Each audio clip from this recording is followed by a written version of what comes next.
وہ اصل میں مسنگ نہیں ہے، بلکہ کوئی ایران چھپا ہوا ہے، کوئی افغانستان چھپا ہوا ہے، اور ہم نے حملہ کر کے کچھ لوگ مارے ہیں۔ آپ دیکھ سکتے ہیں کہ وہ کون لوگ ہیں، ان میں کئی مسنگ پرسنز بھی ہو سکتے ہیں جن کی اب موت کی کنفرم خبر آ جائے گی، یا ان کے لواحقین کو دے دی جائے گی کہ آپ کے لوگ تو ہم نے نہیں اٹھائے ہوئے تھے بلکہ خود غائب ہوئے تھے۔ ایسے ممالک میں پناہ کے لیے پاکستان کے خلاف کارروائیاں کر رہے تھے، تو ایک تو یہ فائدہ ہوتا ہے پاکستان کی سٹیٹ کو۔ ایران کا یہ فائدہ ہے کہ ایران پہ بھی بڑا پریشر ہے۔ اسرائیل نے ایران کی ایک اور بڑی شخصیت کے خلاف جو کارروائی کی حالیہ ہفتوں میں، ایران پہ بڑا دباؤ تھا۔ ایران نے یہاں پہ اٹیک کر کے جو خبریں چلوائی ہیں اپنے ملک میں اور دنیا کو بھی دی ہیں کہ یہاں پہ جو تنظیم ہے اس کو اسرائیل سپورٹ کرتا تھا، اسرائیل فنڈنگ کرتا تھا۔ دونوں ممالک کا اس میں فائدہ ہے۔ پاکستان اور ایران کے تعلقات بھی پہلے سے زیادہ بہتر ہو سکتے ہیں کہ ایران تو کب سے ان تنظیموں کو مارنے کی بات کر رہا ہے کہ یہ کوئی تنظیمیں ہیں جو ہم پہ حملے کرتی ہیں، پاکستان ان کو کہہ رہا ہے۔ تو دونوں نے اگر یہ رضامندی سے کروا دیے تو پاکستان اور ایران کے تعلقات تو انپریسیڈنٹڈ ہائٹ پہ جانے چاہیے، اور مجھے لگتا ہے اب جائیں گے۔ تو ایران بھی اپنی گیمز اسی طرح کھیلتا ہے، اور شاید پاکستان بھی اب اپنی گیمز اسی طرح کھیلے گا۔ ایک خبر لگی ہوئی ہے، مجھے اصل میں بیلٹ پیپر کے حوالے سے پچھلے الیکشن کے اعداد و شمار کا نہیں پتا، لیکن پاکستان میں کل ووٹرز کی تعداد 12 کروڑ ہے، لیکن جو بیلٹ پیپر چھاپے جا رہے ہیں وہ 26 کروڑ بیلٹ پیپر ہیں۔ اب لوگ سوال پوچھ رہے ہیں کہ یہ کیسے ہو سکتا ہے، تو اس کی ذرا وجہ سمجھ لیں، کیونکہ لوگ بہت زیادہ خدشات کا اظہار کر رہے ہیں۔ نیشنل اسمبلی کی سیٹ اور اس کے نیچے 2 صوبائی اسمبلی کی سیٹیں ہوتی ہیں، ایک پورا پینل ہوتا ہے۔ ایک بندے نے اگر نیشنل اسمبلی کا ووٹ ڈالنا ہے تو پروونشل اسمبلی کا جو ووٹ دینا ہوتا ہے، تو اگر 12 کروڑ لوگ سارے آ جائیں ووٹ ڈالنے، 12 کروڑ 60 لاکھ ہیں یا جتنے بھی ہیں، تو اس کا مطلب یہ ہے کہ آپ کو ڈبل کم از کم ووٹس چاہیے۔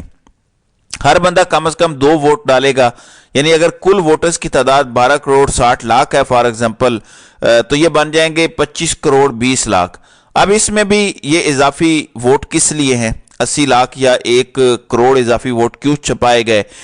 یہ نمبرز میرے پاس نہیں ہیں۔ اس پہ لوگ تشویش کا اظہار کر رہے ہیں کہ کیا ایکسٹرا نمبر چھاپے گئے ہیں، کیا ہر حلقے میں ایکسٹرا ووٹ ایسے ڈالے جائیں گے، کیا کیا جائے گا؟ پاکستان میں 100% ٹرن آؤٹ کبھی نہیں ہوتا۔ اس کا مطلب یہ ہے کہ اگر اتنے ووٹ چھاپے جا رہے ہیں، زیادہ سے زیادہ 5 سے 6 کروڑ لوگ حقیقی معنوں میں ووٹ دیں گے، تو اس کے بعد 12 کروڑ جنولی بھی پرچیاں بچ جائیں گی۔ تو مجھے نہیں لگتا کہ اس میں کوئی خرابی ہو سکتی ہے ممکنہ طور پر۔ باقی کرنے کو یہ کچھ بھی کر سکتے ہیں۔ میری ذاتی رائے یہ ہے کہ اس میں کم از کم مجھے کوئی پریشانی نظر نہیں آتی۔ چھپائی جتنی مرضی کر لیں ووٹ کی، کیونکہ ویسے بھی 50-60% ٹرن آؤٹ ہوتا ہے، تو اس میں جتنا چاہیں ڈالڈا ڈال لیں، اور کہیں کہ اس بار عمران خان کی پاپولیرٹی تھی جو 70% ٹرن آؤٹ ہو گیا ہے، تو 10% ایکسٹرا ڈالڈا ڈال لیں، لیکن مسئلہ یہ ہے کہ 10% سے بات بنے گی نہیں۔ اس بار گیپ بہت زیادہ ہے۔ میں دیکھ رہا تھا کہ وہ جو مائک لے کے لوگوں کے منہ میں گھسیڑتا ہے ایک رنگ باز، وہ بھی آج کہہ رہا تھا کہ دیکھیں تحریک انصاف تو 80% ہے، اتنا گیپ کیسے ختم کیا جائے گا؟ وہ بھی تسلیم کر رہا ہے۔ عمران خان کا ایک اور مخالف جس نے ارشد شریف کے منہ میں مائک گھسیڑا تھا اور ارشد شریف سے کچھ ایسی باتیں کروا دی تھیں جس کے بعد چند لوگ غصے میں آ گئے تھے، جس کی وجہ سے ارشد شریف کی زندگی مشکل بنا دی گئی تھی، ان کے لیے زمین تنگ کر دی گئی تھی۔ وہ بھی کہہ رہا ہے کہ پوری سازشیں ہو رہی ہیں کہ تحریک انصاف کا ووٹر بد دل ہو جائے اور الیکشن والے دن ووٹ ڈالنے نہ آئے۔ تو اس کا مطلب ہے کہ سب کچھ ہم اپنی آنکھوں کے سامنے ہوتا ہوا دیکھ رہے ہیں۔ دوسری جانب عدت کے نکاح کے کیس میں سلمان اکرم راجہ اور ابو ظہر سلمان غفاری آئی ایم شور پیش ہوئے، اور ان لوگوں نے اس پہ سٹے کروا لیا ہے۔ جو گواہان پیش ہوئے تھے اب وہ نہیں ہوں گے۔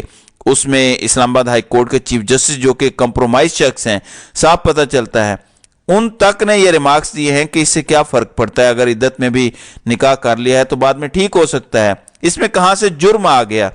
اس کیس پر اب سٹے ہو گیا ہے۔ اس کا مطلب ہے کہ پہلے یہ دفعات ختم کی گئی تھی، جو شادی سے پہلے زنا کا کیس تھا وہ ختم کیا گیا پہلے جج کی طرف سے، اور اب اس پر سٹے دیا گیا۔ اس کا مطلب ہے کہ جو ذلت آمیز کیس بنایا گیا تھا وہ اپنی موت آپ مرنے جا رہا ہے۔ بہت جلد آپ کو یہ ہوتا ہوا نظر آئے گا کہ عمران خان کے تمام کیسز انہی عدالتوں سے پٹیں گے۔ یہ کمپرومائزڈ عدالتیں مجبور ہوں گی عمران خان کو کلین چٹ دینے پر، اس کی وجہ صرف ایک ہوگی، عوام نے ایسے نکل کر ووٹ ڈالا ہوگا اپنے امیدوار کو، اور یہ جو آزاد امیدوار پہ تکیہ کیے بیٹھے تھے کہ لوگوں کو پتہ نہیں چلے گا، آزاد کو ووٹ نہیں پڑیں گے، جب 150 آزاد امیدوار جیت کے کھڑا ہوگا اسمبلی میں، ان کو چھٹی کا دودھ یاد آ جائے گا، ان کو لگ پتہ جائے گا کہ ہوتا کیا ہے ان کے ساتھ۔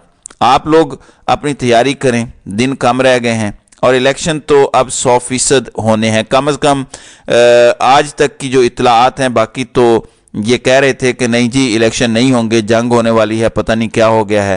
تو ایران کے ساتھ معاملات سیٹل ہو چکے ہیں اور الیکشن ہر صورت ہوں گے۔ تو ناظرین کرام، آپ کی اس ویڈیو کے حوالے سے کیا رائے ہے؟ آپ اپنی رائے کا اظہار کامنٹ سیکشن میں ضرور کیجیے گا۔